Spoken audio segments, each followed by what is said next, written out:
अस्सलामु अलैकुम वरहमतुल्लाहि ताला वबरकातुहू। वालेकुम अस्सलाम वरहमतुल्लाहि ताला वबरकातुहू। आपकी बारगाह में सवाल ये है कि आज लोग नमाज से ज़्यादा फातिहा को तरजीह देते हैं, क्या ऐसा करना जायज़ है? देखिए, नमाज तो अहमुल इबादत है और फातिहा एक मुस्तहब अमल है।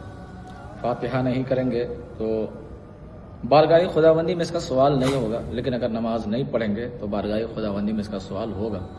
और जितनी इबादतें हैं, तमाम इबादतों में सबसे अफजल नमाज है, इसलिए कि अल्लाह रब्बुल इज़्ज़त ने कुरान करीम के कई मकामात पर और बेशुमार मकामात पर अल्लाह रब्बुल इज़्ज़त ने नमाज का हुक्म दिया, इसलिए नमाज पढ़ना सबसे ज़्यादा ज़रूरी है।